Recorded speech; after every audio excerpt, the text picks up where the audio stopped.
미가는 사람 이름인데 기원전 750에서 690년 어간에 유대에서 활동하던 선지자라고 합니다. 까마득한 옛날이에요. 2700년쯤 전 그 유대 지역에서 활동했습니다. 그 당시는 아시리아 제국이 팽창 정책을 아주 강하게 펼칠 때입니다. 북이스라엘이 곧 721년 어간에 망하고 그 남쪽 남유다는 아시리아에 조공을 바치면서 겨우 멸망만 면한 그런 정도입니다. 고대 이스라엘의 종교 지도자를 두 그룹으로 나눌 수 있습니다.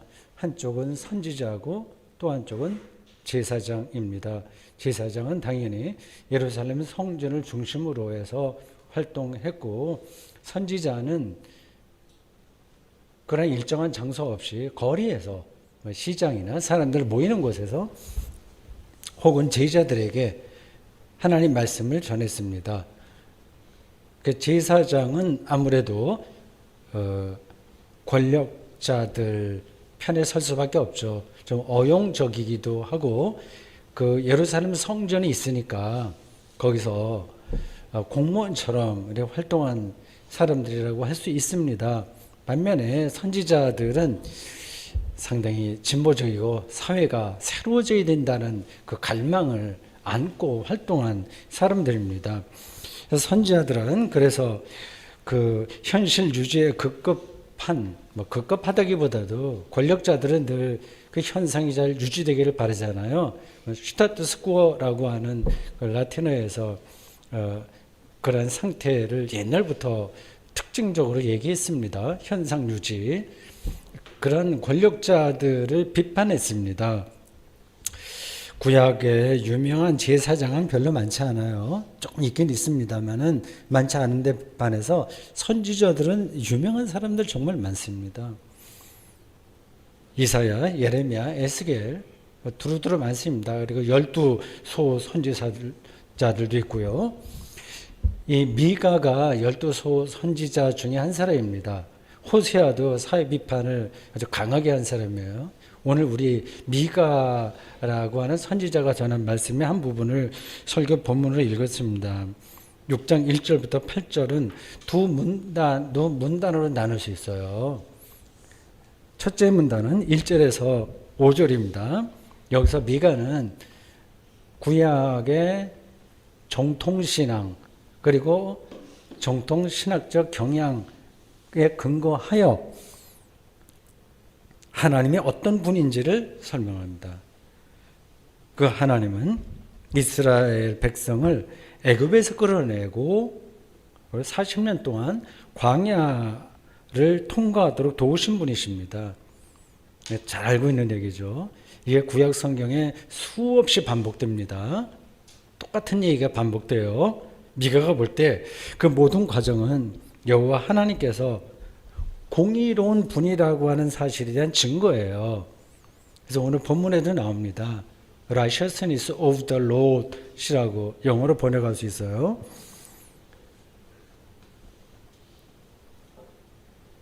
애굽 제국에서 소수 민족으로 박해당했고요. 그리고 광야에서 공공의 적 취급을 당하던 이스라엘을 지켜내셨으니 공의로운 분이라는 뜻입니다. 이 하나님의 공의를 경험한 민족이 바로 이 이스라엘 백성들입니다. 하나님의 공의로우심을 역사에서 경험한 거예요. 하나님을 그렇게 이해했습니다. 그러니까 하나님의 공의를 삶에서 살아내야 되는 거죠. 그런 하나님을 경험했으니까요.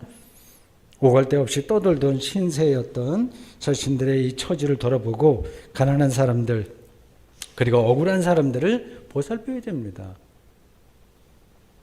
그렇게 소명을 경험한 거예요. 이스라엘 백성들이. 그런데 이스라엘은 전혀 공의롭지가 않았습니다. 화려한 제사 행위에만 정성을 쏟았습니다. 그것에 대한 문제 제기가 둘째 문단의 주제입니다. 6절과 7절 들어보십시오. 세번역 성경으로 읽겠습니다. 수천 마리의 양이나 수만의 강줄기를 채울 올리브 기름을 드리면 주께서 기뻐하시겠습니까? 각 문장이 의문문으로 되어 있어요. 서술문보다 좀 더 강력한 호소죠. 내 허물을 벗겨주시기를 빌면서 내 맏아들이라도 주님께 바쳐야 합니까? 내가 지은 죄를 용서하여 주시기를 빌면서 이 몸의 열매를, 그러니까 자식을 가리켜요. 자식을 주님께 바쳐야 합니까? 여기에 나오는 단어들은 이렇습니다. 수천 마리의 양, 솔로몬이 좀 기억나네요. 수만의 강줄기를 채울 올리브 기름, 맏아들 등등입니다. 하나님 여호와께 예배를 드리기 위해서 준비해야 될 목록들입니다. 자식을 바치는 인신제사는 사실은 유대교가 아니라 근동 이방 종교에서 행해지던 의식이에요. 맏아들 바치고 자식 바치고 해야 되냐 하는 그 문장에 나오는 인신제사예요.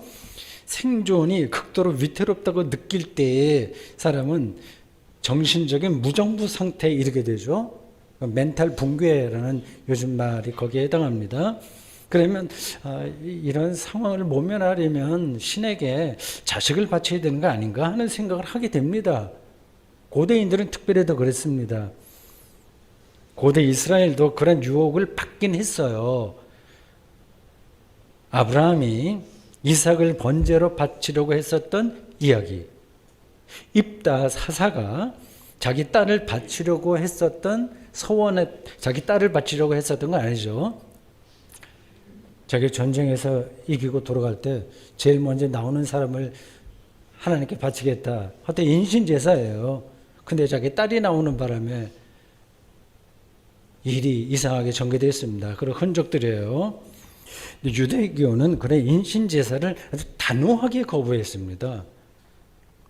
지금 미가 선지자는 이방 종교의 인신제사 의식까지 거론하면서 제사 행위에 지극정성을 보이는 이스라엘 백성의 행태를 비판하는 중입니다.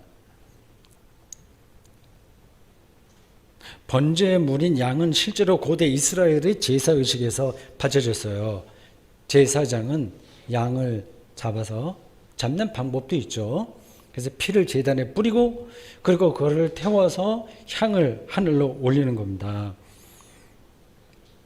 고대 이스라엘의 이런 번제의식 자체를 무조건 매도하면 안 됩니다. 죽음과 삶의 경계선까지 자기들을 몰고 가는 거예요.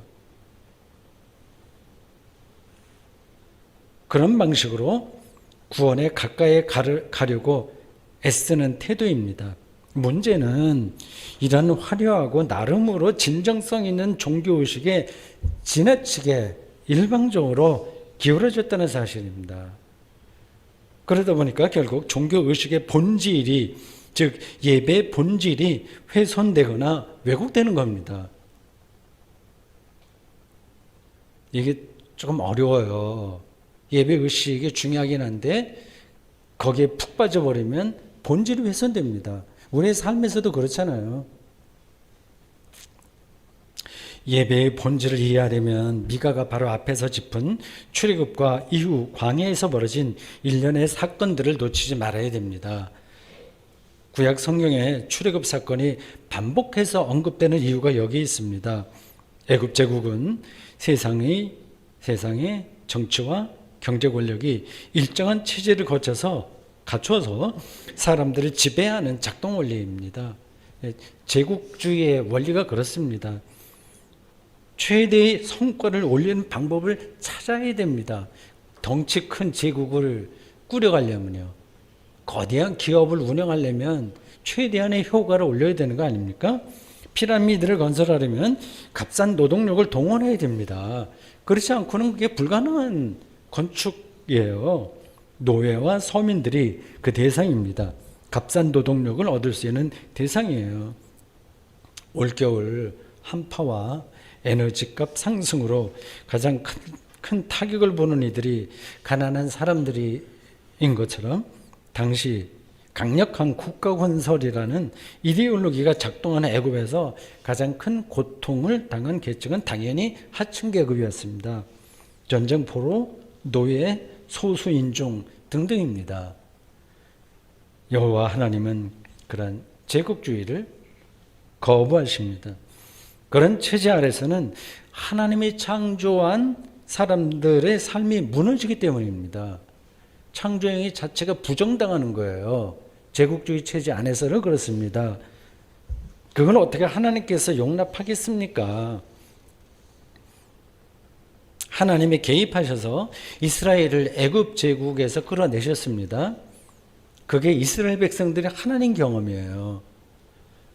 고대 이스라엘의 제사위는 이처럼 불의에 개입해서, 불공정에 개입해서 공의를 펼치시는 하나님을 예배하는 거룩한 의식입니다. 양과 숫 양을 바치고 성가대에 멋진 시편 찬송가가 울린다고 하더라도 이 하나님의 righteousness 이게 잊힌다면 그게 도대체 무슨 소용이 있냐.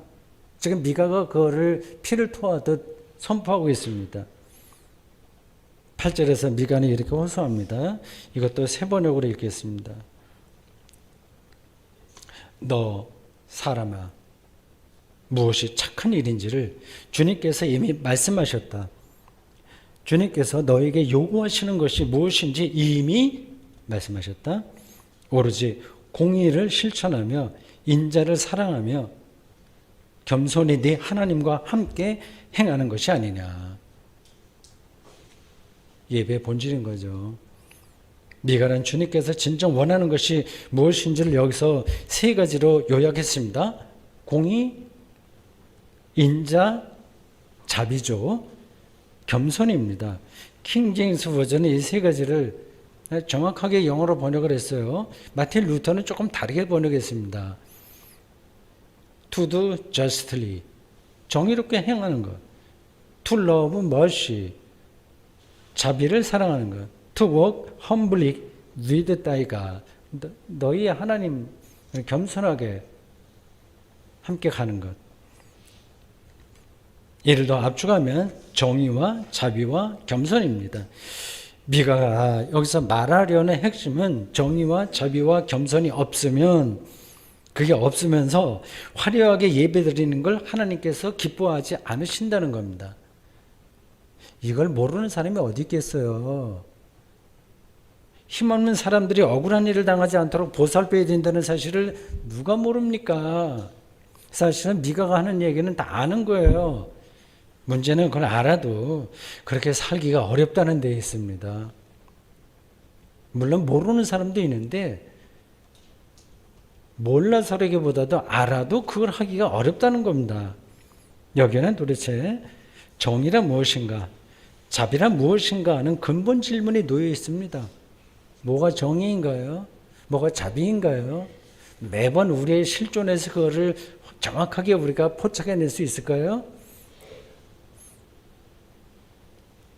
어떤 것이 개혁적인 거고 어떤 것이 진보적인 것일까요? 그걸 늘 우리가 정확하게 붙들 수 있을까요? 쉽지 않습니다. 오늘 본문 바로 뒤에는 당시 불의한 일들에 대한 구체적인 예가 나옵니다. 10절에는 불의한 재물과 축소시킨 가증한 에바가 나오고 11절에는 부정한 저울과 거짓 저울추가 나옵니다. 에바는 바구니라는 뜻으로 물건을 잴 때 쓰는 돛박 비슷한 거죠. 여기서 언급된 물건들은 장사꾼들이 이익을 남기려고 눈금을 속이는 행위를 가리킵니다. 이렇게 속이는 방식이 아니면 돈 벌기가 쉽지 않겠죠. 돈을 벌더라도 조금 벌겠죠. 이 속임수를 조직적이고 광범위하게 실행하면 그건 이제 대박을 치는 겁니다. 요즘은 저런 속임수가 오히려 합법적입니다. 두 가지만 예를 들겠습니다. 이 두 가지가 정말 여기에 맞는 건지 아닌지 제가 장담은 못 하겠어요. 제가 설교문을 쓰다가 떠올라서 설명을 하는 겁니다. 여러분들은 어떻게 생각하는지 한번 속으로 생각하시면 들어보십시오. 두 가지 예예요. 하나는 금융업입니다. 금융. 은행은 수신과 여신에 각각 다른 이자율을 붙여서 그 차익으로 운영됩니다. 요즘처럼 어려울 때 금리 변동이 심할 때 그 금융업계가 훨씬 더 돈을 많이 벌었다고 하지 않습니까? 돈이 돈을 버는 구조입니다. 이게 합법이에요. 초고가 헤지펀드는 더 교묘합니다. 미리 정보를 빼거나 작전을 벌여서 고수익을 올리는 방식입니다. 지금 대통령 부인이 이와 비슷한 일에 도이치모터스 주가 조작에 연루되었다는 보도가 오래전서부터 있었고요. 여기에 관련된 이들이 재판을 받는 중입니다. 다른 하나는 기업주와 노동자 관계입니다. 기업이 벌어들이는 금액이 노동자들에게 제공되는 임금보다 클 때 기업은 돈을 법니다. 돈을 많이 번 기업은 그걸 토대로 해서 사업을 더 확장시키고 다시 더 큰 돈을 법니다. 그게 바로 자본주의 체제 아래서 기업가의 능력이라고 사람들은 인정합니다. 합법으로 여깁니다. 과연 그럴까요? 그들이 노동자들의 노동력을 정당하게 대우했고 사회로부터 그들이 온갖 혜택을 받았는데 기업을 운영하려면 자기 힘만으로 되는 게 아니거든요. 사회에 시스템이 받쳐줘야 됩니다. 경찰도 있어야 되고 이것저것 많은 것들이 도와줘야 기업이 운영됩니다. 그런 혜택을 제대로 돌려주었을까요?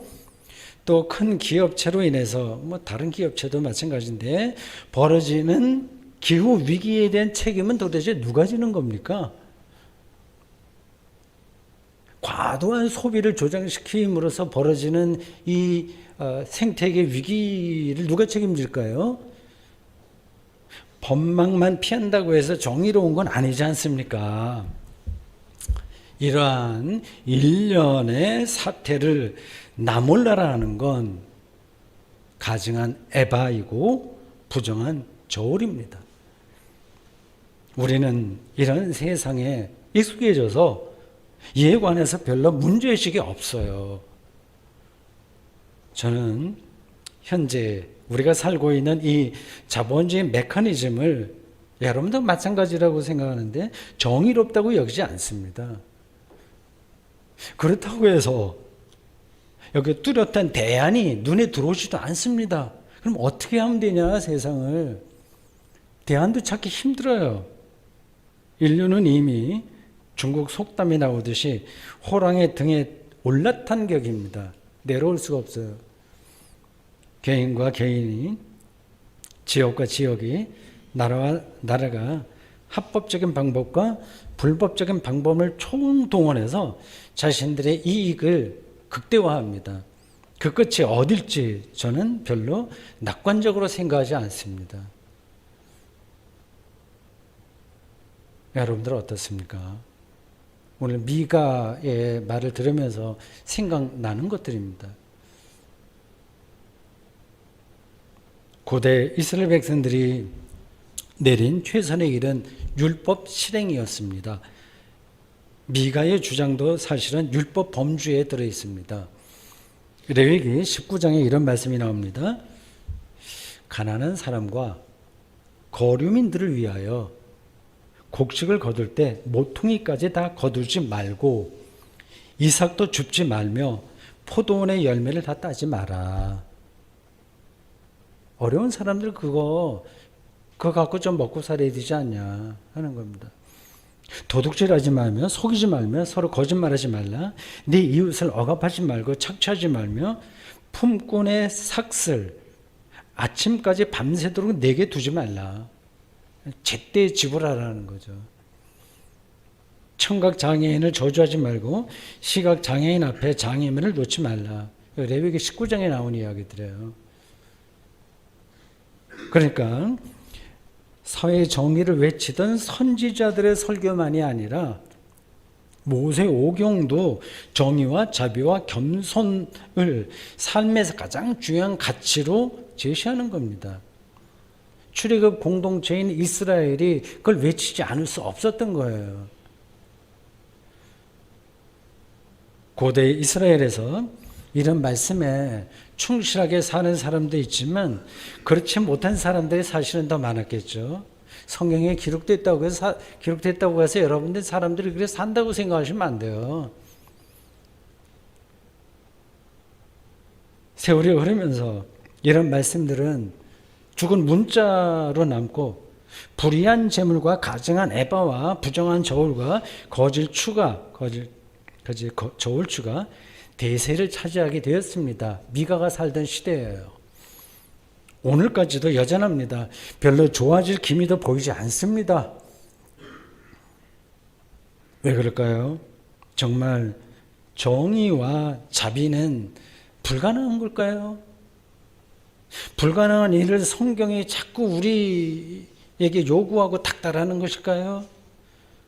불가능하다면 우리는 아예 포기하는 게 낫지 않을까요? 포기하지 않고 계속 붙들고 살다가는 정신이 분열될지도 모릅니다. 세상에 왜 이따위야 하면서 힘들어지겠죠.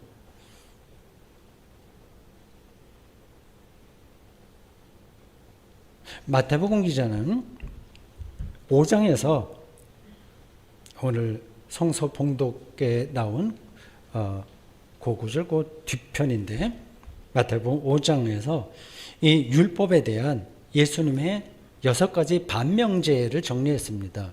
안티티제라고 해서 신학계에서 아주 유명한 그 대목입니다. 율법이 이렇게 이야기했는데 나는 너희에게 이렇게 말한다고 하는 거죠. 6가지예요. 그 6가지를 제가 일일이 다 설명하지는 않겠습니다. 한두 가지만 보실까요? 첫 번째는 살인에 대한 이야기예요. 마태복음 5장 22절은 이런 말씀입니다. 살인하지 말라는 말을 너희들이 들었지만 모세 오경이 나오는 이야기예요. 나는 너희들에게 말한다. 친구에게 욕하는 것도 이미 살인한 거다. 아주 엄격한 말씀이죠. 두 번째는 간음에 대한 이야기예요. 28절에 그렇게 나옵니다. 음욕을 품고 여자를 보는 자마다 이미 간음한 것이다. 그걸 실행에 옮겼냐 옮기지 않았냐에만 율법은 말하지만 그 법은 어쩔 수 없어요. 겉으로 드러나는 행실만 얘기하지만 예수님은 더 엄격하게 거기에 이런 과정, 그 인간 마음속에 흐르는 어떤 욕망들 그런 것까지를 다 포함해서 더 철저하게 말씀하신 겁니다. 이혼 문제도 나오고요. 눈에는 눈, 이에는 이라는 법이 있지만 그런 논리에 떨어지지 말고 아예 악을 대적하지 마라. 이런 말씀도 나오고요. 6가지가 나옵니다. 무슨 말씀인가요? 누구도 율법을 온전하게 지킬 수 없기에 율법을 얼마나 지키느냐 하는 기준으로 자기의 삶과 다른 사람의 삶을 평가하기 시작하면 위선에 떨어진다는 겁니다. 위선으로는 아무리 고상하게 살아도 하나님의 구원과는 거리가 멉니다. 사람에게는 인정받을 수 있을지 모르나 하나님에게는 어떻게 인정받겠어요? 불가능한 거죠. 예수님이 그 부분을 짚었습니다. 여러분 오해하지 마십시오. 정의와 자비와 겸손을 실천하려는 노력이 무의미하다는 게 아닙니다. 우리는 그렇게 살아야 됩니다. 다만 그것으로 상대적인 우월감이나 내가 좀 낫지? 또는 상대적인 자괴감에 떨어지는 게 문제입니다. 그래서 예수께서는 결론적으로 마태복음 5장 48절에서 이렇게 말씀하십니다. 그러므로 하늘에 계신 너희 아버지의 온전하심과 같이 킹제임스 버전에서 온전하다는 걸 퍼펙트 이렇게 번역했더라고요. 너희도 온전하라 라고 말씀하셨습니다. 하나님의 완전성을 삶의 목표로 삼아야 된다는 겁니다. 삶의 차원이 어떻게 됐어요? 완전히 달라진 거예요. 상대적인 비교로 만족하는 게 아니라 완전히 다른 차원의 삶의 근원과 방향과 목표를 두는 겁니다. 일상에서 정의와 자비에 대한 실행 규칙인 율법을 지키기는 힘든데 어떻게 완전해지라는 얘기냐? 이게 가능한가? 이게 말이 될까요? 우리에게 너무 무거운 짐을 맡기는 듯이 보입니다. 이 예수님의 안티티제에 따르면요. 그렇지 않습니다. 예수님은 어느 순간에도 우리에게 무거운 짐을 맡기는 분이 아니십니다. 율법이라는 무거운 짐을 진 자들에게 마태복음 11장 29절에서 내게로 오라. 내가 너희를 편히 쉬게 하리라 말씀하셨어요. 그런데 왜 완전해지라고 말씀하시는 걸까요? 서로 모순되는 이야기처럼 들립니다. 여기서 제가 이거 설명하기 힘들어요. 설교제가 또 다 아는 것도 아니고 하는 데까지 제가 설명을 해야 되겠죠. 여기서 대답을 찾으려면 조금 마음을 좀 찬찬히 이제 내려놓고 율법적인 삶이 무엇인지를 조금 더 실질적으로 이해해야 됩니다. 이게 반복되는 얘기 같은데 그래도 이해하고 들어보십시오. 율법적인 삶은 이게 우리의 일상에서 벌어지는 실제 삶이에요. 이 삶은 점수로 사람을 판단하는 방식입니다. 계량화하는 거예요. 저 교회는 몇 명 모여서 저 사람은 연봉이 얼마야. 예를 들자면 그런 겁니다. 60점짜리 인생도 있고 80점짜리 인생이 있고요. 30점짜리 인생이 있다고 사람들은 생각합니다. 점수에 따라서 사람이 판단받는 겁니다.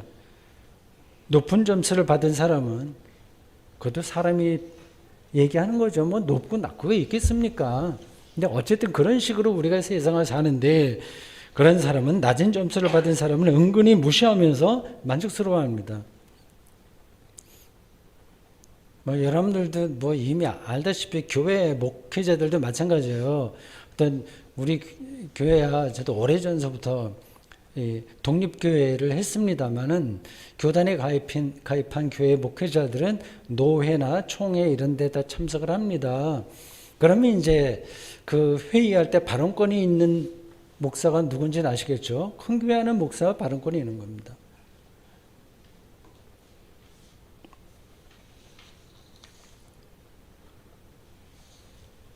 나는 사람을 죽이지 않았지 하고 살인자를 혐오합니다. 그런데 살인자를 혐오하는 그 사람도 일상에서는 친구를 욕하고 무시합니다.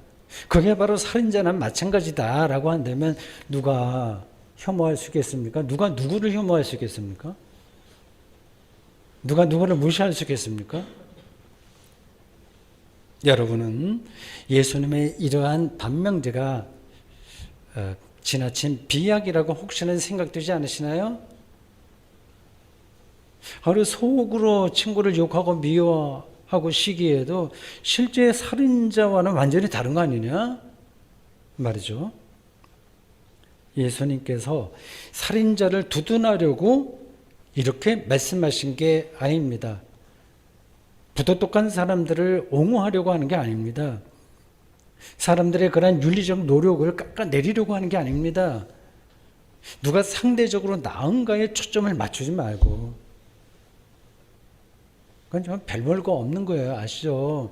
근데 자꾸만 거기에 들어가게 되는데 상대적으로 좀 나은가에 초점을 맞추지 말고 하나님의 완전하심에 초점을 두라는 말씀이에요.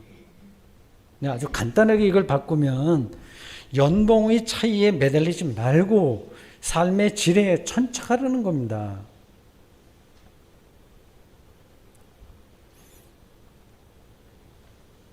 요즘 저는 매주 목요일마다 웨르크 찡크의 책 기도를 어떻게 드릴까요? 2권에서 그가 쓴 기도문을 한 편씩 읽고 강독하는 영상을 만들어 유튜브에 올립니다.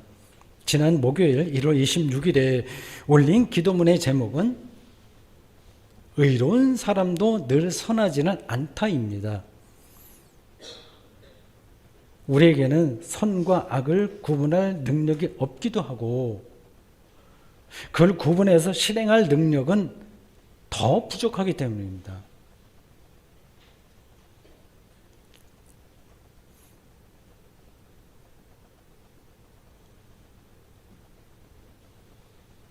우리가 정의로워도 얼마나 정의롭고 우리가 자비롭다고 해서 얼마나 자비롭고 진보적이고 개혁적이라고 해서 얼마나 그렇게 될 수 있겠습니까?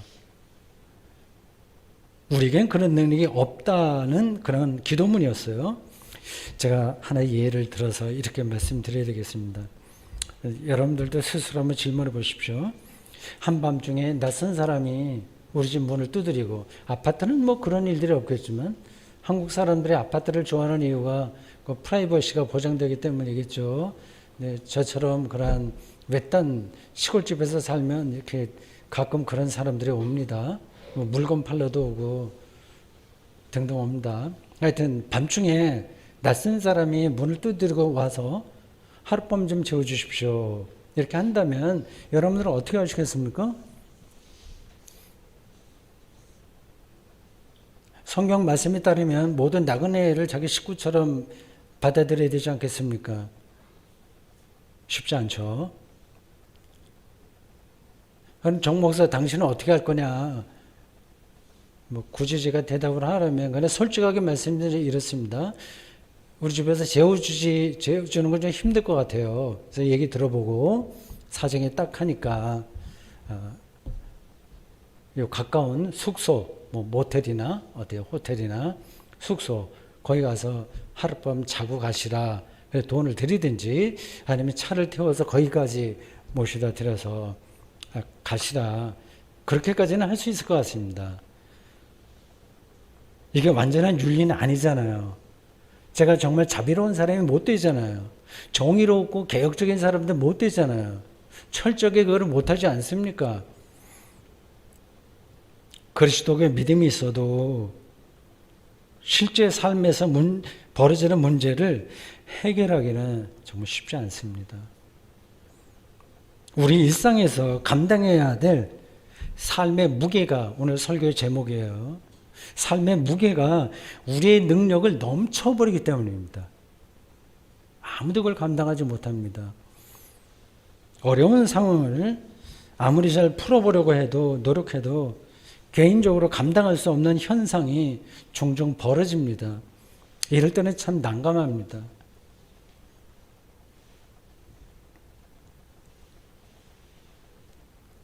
그럼 어떻게 해야 되냐? 뭐 아무것도 할 수 없으니까 그냥 뭐 대충 살면 되냐? 어떻게 하냐? 그런 질문이 가능합니다. 저는 이 삶의 중심을 얼마나 잘할 수 있는지는 둘째치고 율법이 아니라 하나님의 완전하심에 두라는 예수 그리스도의 가르침에서 대답을 찾습니다. 다른 길이 없어요.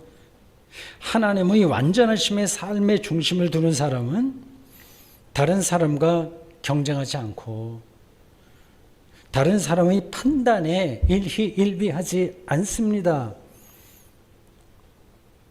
자신의 삶이 하나님 안에서 완성된다는 사실을 알기에, 그리고 희망하기에 생명 완성을 향해서 앞으로 나아갈 뿐입니다. 그런 과정에서 시행착오가 없을 수는 없으나 거기에서 낙심하지 않고 기도하는 가운데 매 순간 최선의 길을 선택해서 그 길을 갑니다.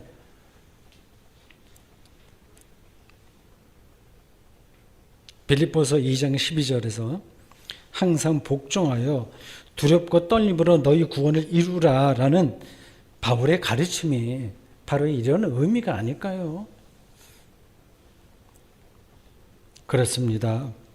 우리는 모두 각자 다 달라요. 각자에게 주어진 삶의 무게를 그게 어떤 건지도 또 다 다른데 그 무게를 묵묵히 감당하면서 하나님의 완전을 향해서 함께 길을 가는 거룩한 도반들입니다. 아멘.